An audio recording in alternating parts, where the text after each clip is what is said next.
paz, igreja. Shalom. Glórias a Deus. Pode acender a luz aí do salão, obrigado. Glória a Deus, tome o seu assento. Isso, tome o seu assento. Que presença de Deus, que poder maravilhoso.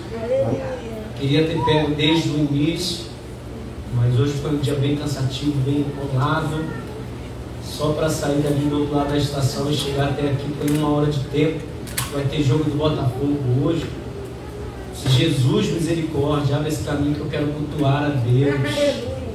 Glória a Deus, eu estou feliz de estar aqui, irmãos, porque cada quarta-feira que nós temos um culto para a família é uma guerra. Eu não sei se vocês já perceberam, mas toda quarta-feira aparece algum tipo de empecilho para tentar tirar o nosso foco e tirar a gente do propósito. Às vezes aparece oportunidade, aparece trabalho, aparece convite, aparece problemas, um cano que estoura, um fio que arrebenta, tudo para fazer com que nós não venhamos buscar, porque o diabo sabe a força que tem um lá alicerçado na rocha, querido.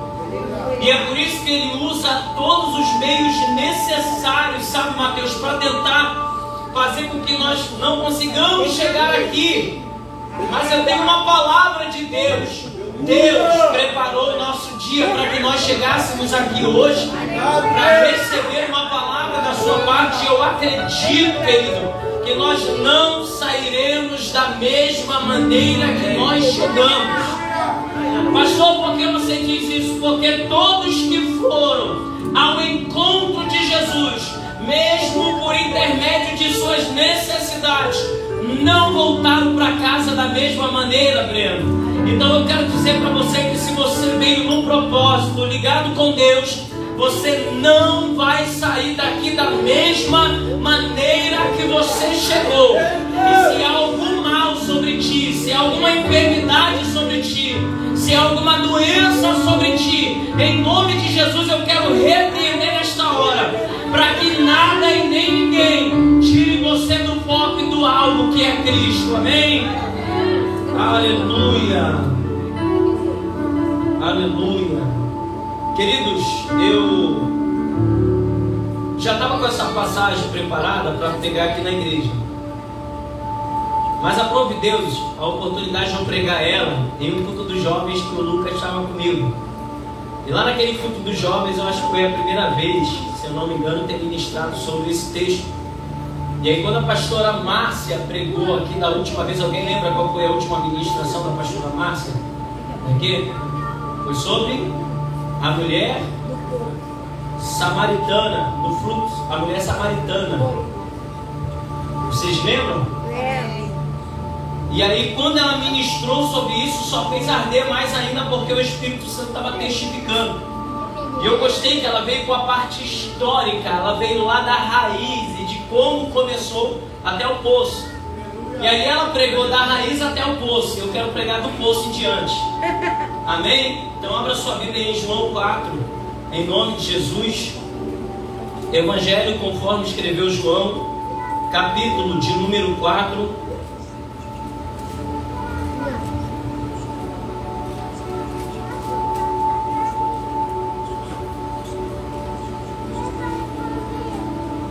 Nós vamos ler a partir do versículo 7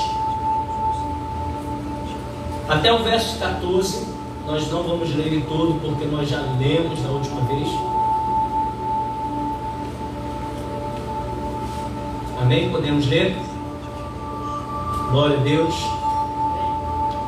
Veio uma mulher de Samaria tirar água, e disse-lhe Jesus: dai-me de beber.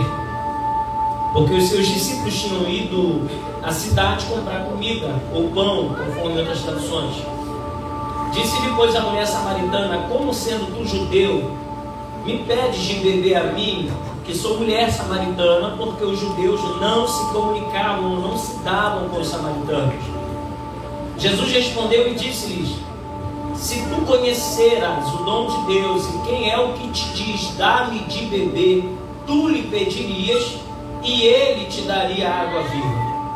Disse-lhe a mulher: Senhor, tu tu não tens com que tirar, e o poço é fundo, onde, pois, tem água viva? És tu maior do que Jacó, nosso pai, que nos deu o poço, bebendo ele próprio dele, e os seus filhos e o seu gado? Jesus respondeu e disse-lhe: qualquer que beber desta água tornará a ter sede, mas aquele que beber da água que eu lhe der nunca terá sede, porque a água que eu lhe der se fará nele uma fonte de água a jorrar para a vida eterna. Amém? Jesus estava em uma missão, e a missão de Jesus era ir para as proximidades da Galileia. E aí, quando Jesus começa sua caminhada missionária juntamente com seus discípulos, a Bíblia diz que no meio do caminho ele olha para um outro lugar, a qual o texto no início do capítulo diz que era necessário passar por Samaria. E há muitas ministrações falando que esse necessário se tratava de uma discussão que antes dele encontrar a mulher samaritana estava tendo entre os discípulos e os fariseus sobre quem fazia mais e quem batizava mais, se Jesus, se os seus discípulos ou se os discípulos de João. E aí, quando começa essa briga sobre quem faz mais, quem é mais, quem tem mais, Jesus se retira do cenário onde ele está. Porque Jesus nunca vai estar num ambiente onde alguém quer ser maior do que alguém. Ele sempre vai preferir ir à beira de um poço, ao lado de uma mulher sedenta, para poder saciar a sede que ela tem, ao invés de ficar num lugar onde só tem guerras e confrontos. E aí, quando Jesus se retira, a Bíblia diz que era-lhe necessário passar por Samaria. E esse era-lhe necessário é muito forte, porque o era-lhe necessário não estava relacionado a uma discussão que teve anteriormente, mas se tratava do que estava para acontecer posteriormente. E o que estava para acontecer posteriormente?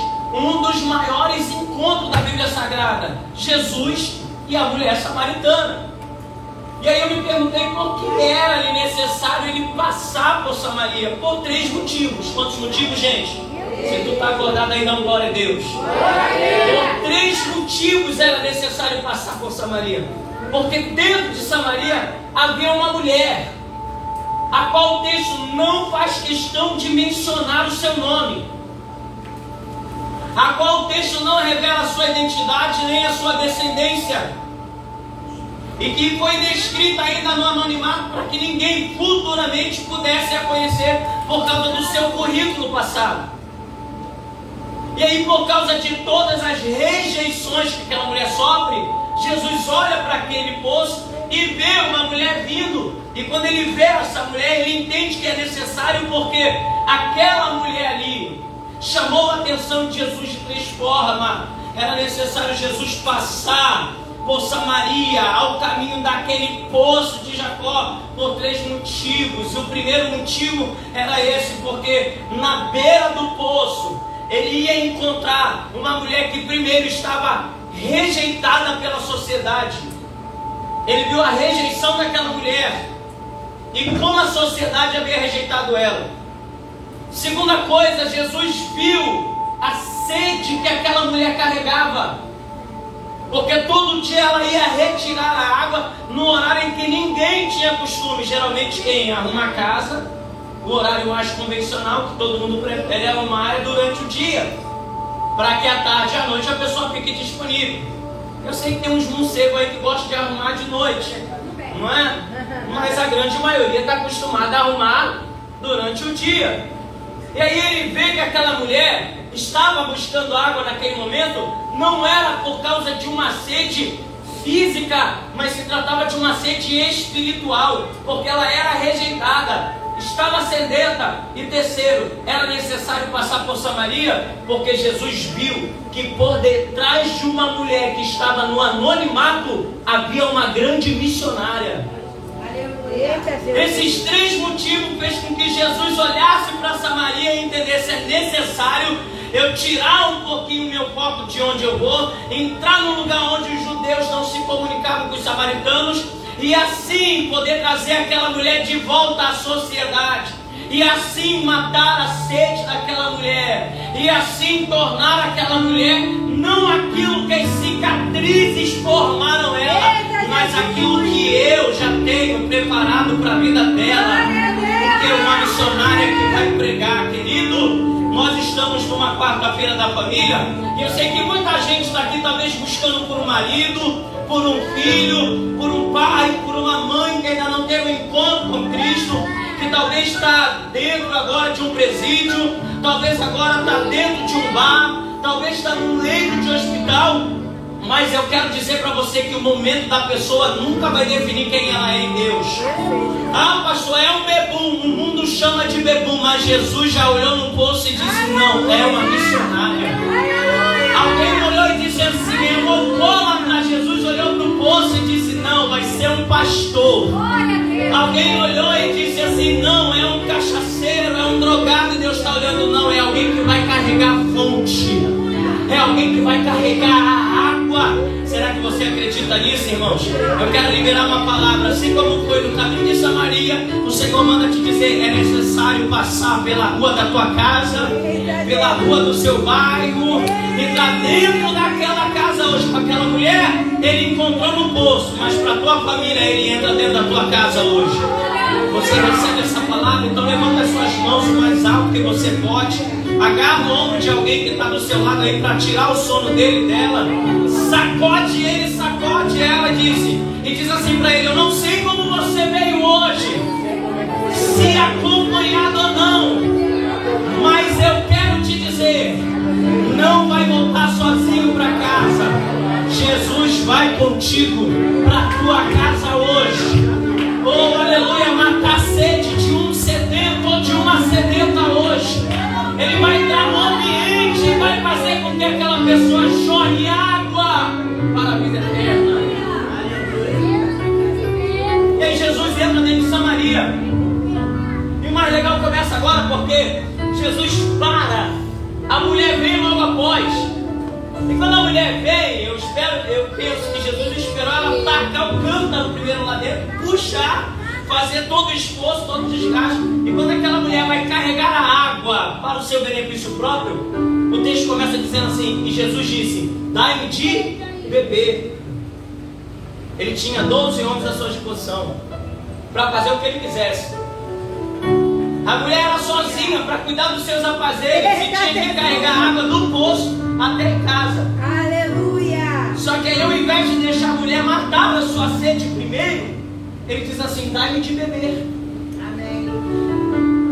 Por quê, pastor? Porque a pregação hoje, se eu fosse dar um tema, seria assim: a geração do poço ou a geração da fonte. A geração da água viva. Ele olha para a mulher e pede para a mulher de beber. Por quê? Porque antes ela ia sozinha, e para ir sozinha ela matava a sua própria sede. Só que agora tem um propósito de Deus, que aquela mulher seja transformada e alcançada por uma água. Só que tem um detalhe. Que detalhe é esse? Quando eu estou diante da presença, eu não tenho que matar a minha sede primeiro, eu mato a sede dele. Eita!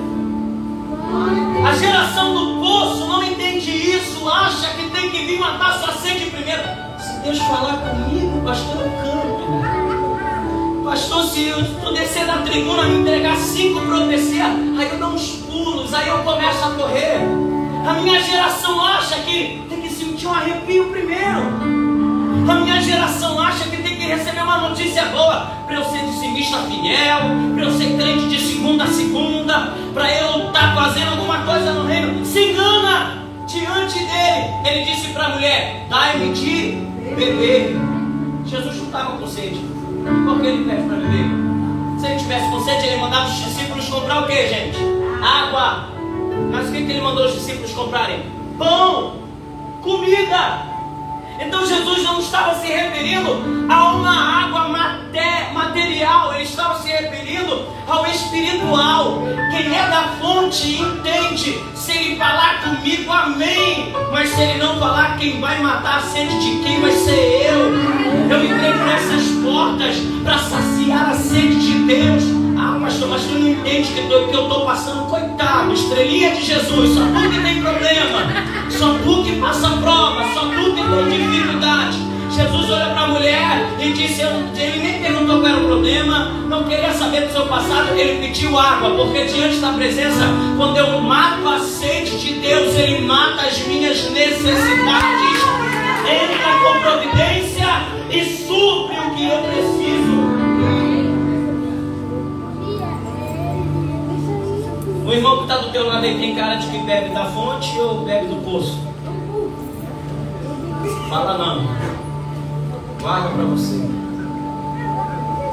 E aí, pastor, olha a diferença daquele que bebe do poço e daquele que bebe da fonte. Ele pede de beber porque quem é da fonte entende que mata a primeira sede dele e não a minha. Versículo 9, diz-lhe, pois a mulher samaritana, como sendo tu, judeus, me pede de beber a mim, que sou mulher samaritana. Ela arranja um pretexto para não dar a água a Jesus. E qual é o pretexto? O judeu não fala para o samaritano, você não pode me pedir água. Quem é da fonte não arranja desculpa diante da presença para adorar a Deus. Agora quem é do poço sempre tem um pretexto. Pastor, tu não sabe como está meu casamento, tu não sabe como estão meus filhos, tu não sabe como vai a minha empresa, você não sabe, eu quero saber, eu não estou querendo os meus problemas, quem dirá dos outros. Ultimamente estou fugindo. Ah, pastor não é para isso? É, mas entre aspas, a gente acha que tudo o pastor vai fazer, tudo o pastor vai resolver. E aí arranja pretexto, não vê as coisas acontecendo, quer fazer o quê? Quer terceirizar o serviço. Aí leva foto para ali, leva foto para lá, peça de roupa ali, peça de roupa lá, e virou moda a minha geração, e atrás de profetas, e atrás de profecias. E aí Deus está dizendo, o que vai matar a tua sede, isso aqui, não gravar nada da mensagem, grava isso aqui pelo menos, grava isso aqui. Pare de arranjar pretexto para quem é especialista nas impossibilidades. A gente põe muita dificuldade, irmãos. Jesus pede a água e ela já vem logo com uma desculpa para não dar. É como quem dissesse, tu não conhece minha história, a gente não se para, querido, para com isso. O salmista Davi, no Salmo 37, versículo 4 e 5, ele disse, deleita-te, pois, no Senhor, e Ele satisfará o desejo do teu coração. Agora olha o versículo 5. Entrega o teu caminho ao Senhor. É tão difícil essa parte. Confiar é mole. Agora entregar na mão dele. Sabe o que é entregar na mão de alguém? É fazer isso aqui. Senhor, cuida. Segura aí. E esquecer que está na mão dela. Só que toda vez a gente quer botar o joelhinho no chão. Senhor, eu sei que o Senhor me esquece. Tem uns que já ficaram até mais formal concernente a isso. Senhor, me perdoe, eu aqui de novo. Aquela mesma situação, aquele mesmo problema, aquela mesma crise, ele já sabe. Eita Jesus! A Bíblia diz que ele já sabe o que nós vamos pedir antes de pedir. Mas ele não nos impede de pedir da mesma forma. Só que a Bíblia diz, não usei de vão repetições. Ou você confia e entrega, ou você não confia. Amém. Quem é do poço, desconfia. Mas quem é da fonte, confia. E sabe qual é o problema de quem confia e de quem desconfia? Que quem desconfia está no Salmo 73. O que está escrito lá no Salmo 73? Apressa-te. Não é isso? É 73? Cadê o livro de Bíblia? O 71, 72. Está no 70. Eu acho que é o Salmo 73. E está escrito, apressa-te, ó Senhor. Só que olha isso aqui. O Salmo 73 fala de uma oração de alguém pedindo para Deus se apressar. Mas quando você lê o Salmo todo, 70, você vai ver, é Salmo 70 eu acho. Vem. 70, né? Glória a Deus, aleluia. Só que tu não vê resposta de Deus aí. Agora vai ler o Salmo 40. esperei com paciência. Senhor. Aí olha como termina o versículo. E ele se inclinou para mim e ouviu. Ah, você não pegar isso aqui. Se inclinou para mim e ouviu meu clamor. Essa é a diferença de quem confia e quem desconfia. Quem desconfia nunca vai ser ouvido e nunca vai ser correspondido. Agora quem confia no Senhor, entrega a Ele, pode ter certeza, vai se cumprir os Salmos não, o livro de Eclesiastes, capítulo 11, quando o texto diz: lança o teu pão sobre as águas, e depois de algum tempo você encontrará, e vai ter tanta abundância que você vai repartir, querido. Confia em Deus e deixa Ele agir. Aleluia, aleluia. E aí o texto continua, irmãos. Olha como o texto continua. Versículo 10. Jesus respondeu e disse: se tu conheceras o dom de Deus e quem é o que te diz dá-me de beber, tu lhe pedirias e ele te daria água viva. Jesus viu que aquela mulher estava sendo dura, estava com o coração fechado por causa das feridas, por causa dos problemas e por causa do passado. E aí o que ele faz? Ele tenta despertar nela uma curiosidade. Que curiosidade? Entregando uma água a qual ela iria beber e nunca mais ela iria ter sede. E ela achou que ele estava falando de algo físico, porque quando ele diz isso, aquela mulher já coloca uma outra desculpa. Chegou o ponto sem fundo. O Senhor não tem com que tirar. Onde vai ter água viva?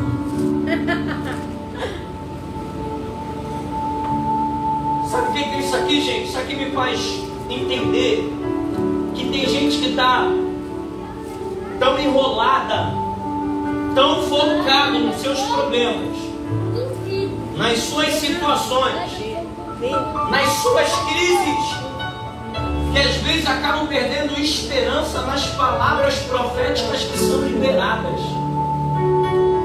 Ele disse: se tu conhecesse o dom de Deus e soubesse quem é que te pede água, era como se ele estava dizendo assim para a mulher: se ao invés de inventar desculpa, tu entendesse quem está diante de ti e a oportunidade que você tem diante dele, mulher, tu não ia se preocupar com o cântaro, não ia se preocupar se o poço é fundo ou não ia se preocupar aonde encontrar água viva, porque eu estou diante de ti.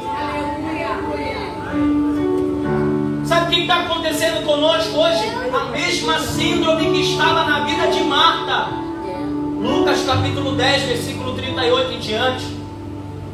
Lembra de Marta e Maria? Alguém lembra, irmão? Escolheu uma boa parte, lembra do louvor? Todo mundo já pensou que eu sei? Qual era o problema aqui, gente? Todo mundo fala de Maria ter escolhido a boa parte, mas ninguém fala quem foi que recebeu Jesus na casa. Sabe quem foi que recebeu Jesus na casa? Foi Marta, não foi Maria. Está escrito. Tá, pastor, e daí? E daí que se foi ela que recebeu, ao invés de Maria, quem era para ter recebido a boa parte? A Marta. E por que Marta não recebeu a boa parte? Não escolheu, aliás, a boa parte. Porque a Bíblia diz: Marta, Marta, estás ansiosa demais, ocupada demais com seus afazeres. Recebeu Jesus para dentro de casa, mas na hora do vamos ver, se esqueceu que ele estava lá. Aleluia. Isso, Deus. Falou para Jesus: entra na minha casa, entra na minha vida, mexe com a minha estrutura, sara toda a minha ferida. Mas na hora que ardeu, cadê tu, Jesus? Tu não me ama, tu não olha para mim, eu sou rejeitado. E aí o problema de Marta é que ela fica ansiosa, e a Bíblia diz que ainda ela estava distraída. Para você ver que às vezes o problema nos faz nos distrair tão facilmente. O O mesmo problema de Marta foi o problema da mulher samaritana, que ela não entendeu quem estava diante dele. E se nós entendêssemos quem de fato é Jesus e o que Ele pode fazer, meu irmão, não tinha hoje crente passando necessidade, não tinha crente hoje sofrendo com crise de ansiedade, com crise de pânico, com crise de depressão, gastando dinheiro com remédio, gastando dinheiro com terapeuta. Se nós temos a raiz de Jessé, se nós temos um todo-poderoso Deus que ainda muda vidas, ainda transforma a história. Hoje eu estava rodando no carro, no aplicativo, e aí veio duas moças conversando das crises, das situações, e aí de repente ela ouvindo louvor, vendo a Bíblia no painel do carro, nela liberar uma palavra sem eu falar nada, dizendo assim: amiga, nessas horas, o melhor lugar aí, se o médico não puder fazer nada, se o psicólogo não puder fazer nada, se o remédio não puder fazer nada, é uma igreja. Aí a Bíblia diz que os filhos das trevas são mais prudentes que os filhos da luz. O crente não consegue ter a fé que a maioria das vezes o ímpio tem. É verdade. Às vezes a gente fala assim: vai dar tudo certo em nome de Jesus. O ímpio diz: já deu. É verdade.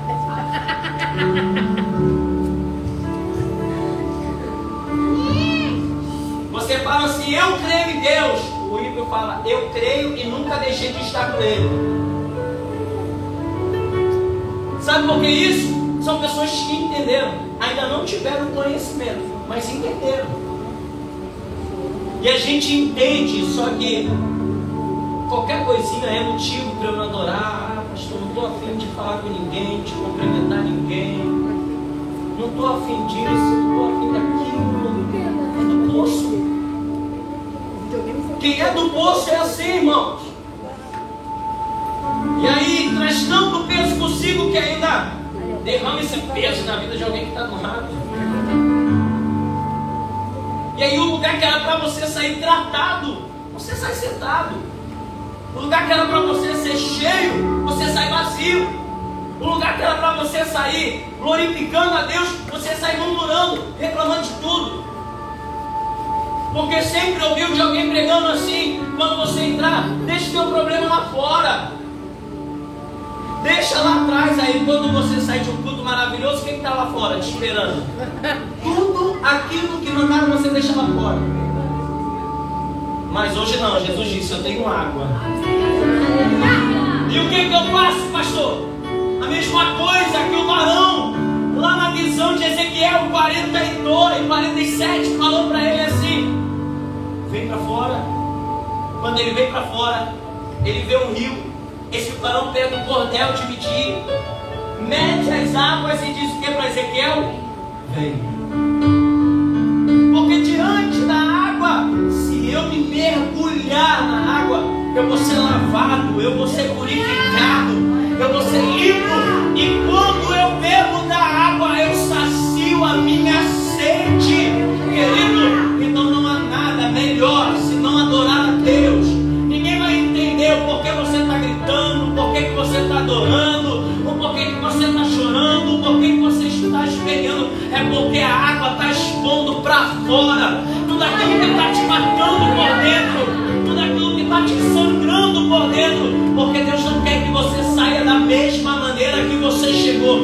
Ele quer que você saia daqui hoje, que nem ele disse para a mulher, jorrando água, para que todos que estiverem sedento, ao passar perto de você, vai receber da água que Deus depositou sobre a sua vida. Oh, Espírito Santo de Deus. Aleluia, Jesus. Glória a Deus. E aí ela entra com uma desculpa, achando que o poço é melhor do que a água. A água viva que Deus tinha para oferecer. E aí Jesus olha para aquela mulher e diz assim: mulher, se você tornar a beber desta água, você vai voltar a ter sede. Mas se você beber da água que eu tenho para lhe dar, você nunca mais terá sede. Amém.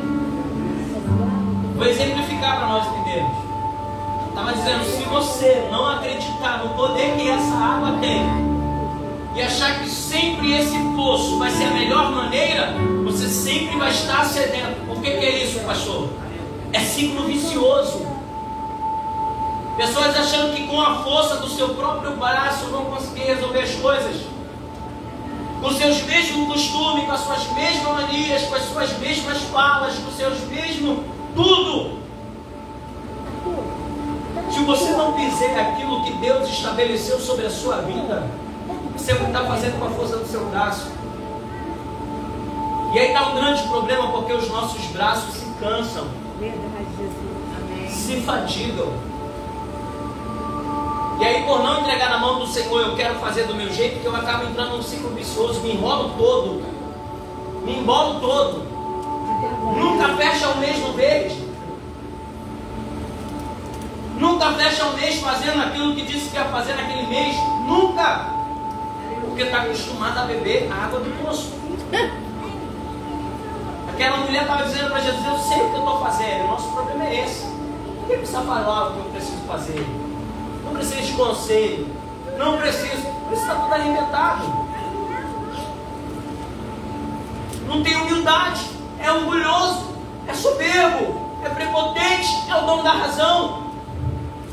Mas Jesus falou para aquela mulher: se tu beber da água que eu te der, aleluia. Ou seja, se você parar de se sacrificar demais, se você parar de se esforçar através das suas próprias convicções e começar a deixar com que essa água entra e faça em você uma fonte, você vai entender o que eu quero para você, você vai entender o que é melhor para você, você vai entender que as coisas vão fluir através de você. Então, querido, quebra hoje esse ciclo vicioso que está fazendo você perder. Ah, pastor, eu vou beber um pouquinho porque só assim eu esqueço as minhas mágoas. Já ouvi muito isso. Gente que diz assim: pastor, eu fumo um maço de cigarro por dia para ficar calmo, tranquilo. Fuma mais 5 anos, todos os dias, 5 maços de cigarro. Se chegar até 5 anos, para você ver a cor depois que vai dar o seu pulmãozinho bonito. Ah, eu bebo uma cachaça, pastor, porque assim eu caio embriagado, esqueço meus problemas. Aí dia seguinte está todo cansado, arrebentado, largado. E aí quando você acorda, aquilo que por um momento fez você esquecer, no dia seguinte faz você lembrar. Só fez esquecer, mas ainda está aí, tá? Não resolveu o problema. Agora, quando eu permito que Deus faça, o Senhor, Ele é um rio. E rio não fala de água parada, rio fala de água que corre. Com Deus tudo é transitório. Com Deus nada fica do mesmo jeito, porque Ele não é uma água parada, Ele é um rio que flui. Aleluia, Jesus. E aí quando Ele diz para a mulher: se você beber dessa água, você nunca mais terá sede, Ele está dizendo: você vai sair de um ciclo vicioso e vai entrar numa novidade de vida. Aleluia. Quem bebe do poço só vive das mesmas coisas, ou se não contando testemunho dos outros. Mas quem bebe da fonte vive a sua própria experiência com Deus, tem os seus próprios testemunhos, tem as suas próprias conquistas, entende que eu fui chamado para viver uma novidade de vida em Deus. E quantos anos você já falou: eu vou começar com o pé direito e ainda está com o pé esquerdo, já tem 10 anos. Sai, meu filho, da procrastinação, para de estacionar e vamos fluir na água. Não deixa o vento te levar não, mas deixa o rio te conduzir até onde Ele quer te levar, meu irmão.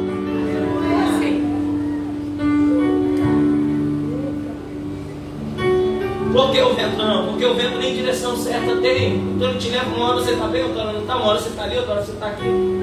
Mas o rio não, ele corre com uma direção só, um alvo só, um propósito só. É por isso que Deus queria dar água da vida para aquela mulher.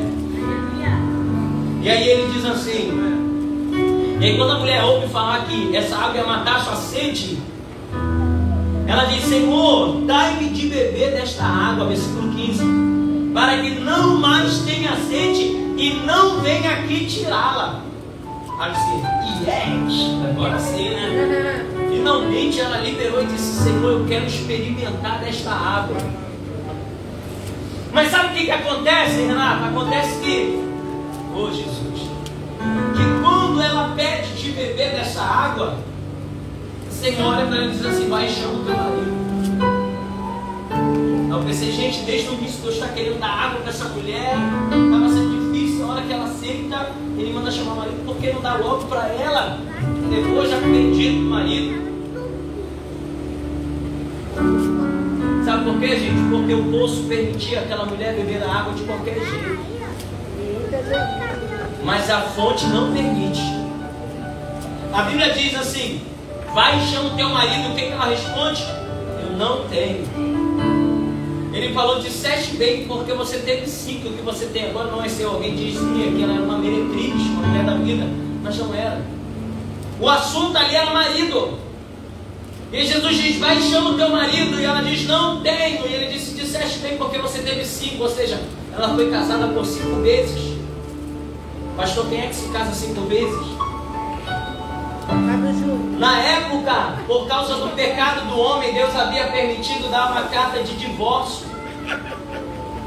Está lá no Antigo Testamento, para que acontecesse alguma coisa extremamente necessária, qual não tivesse mais jeito de mudança, o homem dava a carta de divórcio para a mulher. Só que no Novo Testamento, os homens começaram a abusar dessa carta.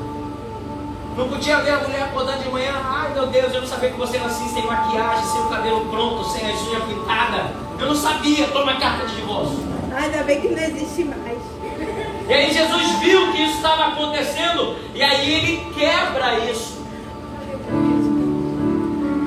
Então essa mulher samaritana está vivendo uma vida triste, sabe por quê? Porque ela foi machucada, ferida por 5 vezes. Ela vem de um ciclo vicioso de 5 relacionamentos frustrados, acreditando que nenhum relacionamento mais prestava, e por isso ela decide se aventurar com um homem que não é dela. E aí, pastor, o que tem a ver com a água para beber? E aí, o que Jesus queria era que aquela mulher confessasse os seus pecados e os seus erros diante dele.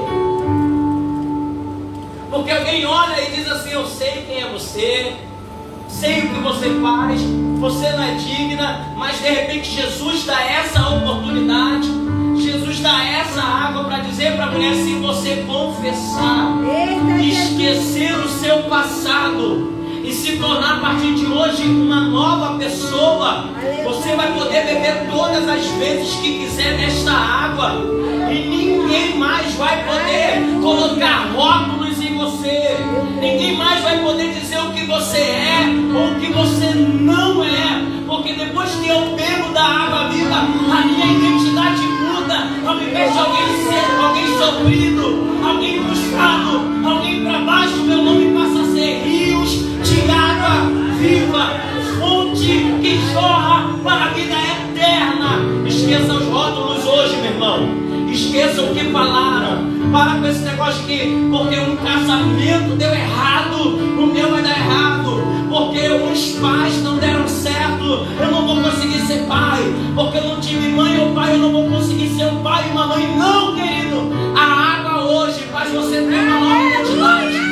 Olhar para a vida de uma forma diferente e entender que se eu experimentar desta água, eu vou poder ser o melhor pai do mundo, a melhor mãe do mundo, o melhor marido do mundo, a melhor esposa do mundo, construir a melhor família do mundo. Eu creio. Não importa qual pior tenha sido o seu passado, a água ainda lava, a água ainda purifica, a água ainda transforma, a água ainda cura, a água ainda liberta, e quem bebe dessa água nunca mais terá sede. Oh, querido. Oh, aleluia. Aleluia. Glória a Deus. Glória a Deus. Glória a Deus. Olha o texto, versículo 16. pai chama o teu marido e ela diz: não tenho marido. Ele diz: disseste bem, porque tiveste 5, que tem agora não é teu. Aí ela olha para Jesus e diz assim: Senhor, vejo que és profeta. Antes da água chamava de inimigo, como sendo tu, judeu, me pede de beber. E depois que tem um encontro com a água, vejo que tu és profeta. A visão mudou, não mudou? Eu quero profetizar que quando você começar a beber de verdade desta água, tua visão vai mudar. Aquilo que tu vê como crise, aquilo que tu vê como dificuldade, você vai ver um mover profético de Deus sobre a sua vida, o avivar de Deus sobre a sua história. Deus vai mudar a sua visão ao respeito da sua vida. Deus vai mudar, irmãos. Oh, aleluia, Espírito Santo. Aí agora vem uma parte chave. Ela diz: Senhor, os nossos pais adoravam no monte, e vocês dizem que é em Jerusalém que se deve adorar. Porque depois que ela bebe da fonte, ou quando ela está prestes a beber a fonte, ela acha que a adoração que ela vai começar a carregar por dali em diante vai depender de lugares, vai depender de pessoas, sacerdotes e profetas. E aí Jesus chega rasgando tudo, quebrando tudo, como diz o Breno, dizendo para ela: vai chegar um tempo que nem nesse monte, nem em Jerusalém. Porque o segredo de quem carrega a água é viver 24 horas se saciando desta água, se inundando desta água. Quem bebe da água entende que os lugares não podem definir a minha adoração. Os ambientes não podem mudar quem eu sou. Os cenários não podem falar para mim o que eu sou, o que não sou. Se está bem, eu sou feliz. Se está mal, eu sou triste. Se está dando tudo certo, eu sou próspero. Se está dando tudo errado, eu sou um falido. Jesus disse: o segredo não está no monte, não está no templo, não está nos homens. O segredo está em você. É você que define se você é adorador ou não, se você clama ou não. E aí a Bíblia diz que depois que acontece tudo isso, o Senhor olha para ela e diz assim: importa que os verdadeiros adoradores o adorem em espírito e em verdade. Oh, Jesus. E aí quando ele termina essa fala com a mulher sai correndo. Esquece até o cântaro que foi buscar. Deixa até a água para trás. E sai correndo anunciando que Jesus fez. Anunciando para todo mundo: aqui está o Messias, que revelou toda a minha vida. Imagine uma mulher que vivia longe da sociedade, que não dava um sorriso para ninguém porque ela foi tão frustrada. Imagine uma mulher que estava com um homem casado, que não era nem dela. Nenhuma mulher queria ela perto. Ou você queria? Hã? Tá doido, pastor?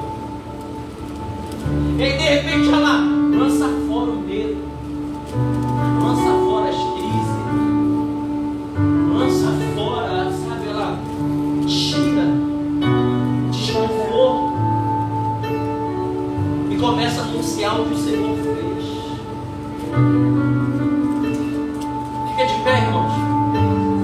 Se ao invés de pregar ela cantasse, o louvor seria qual?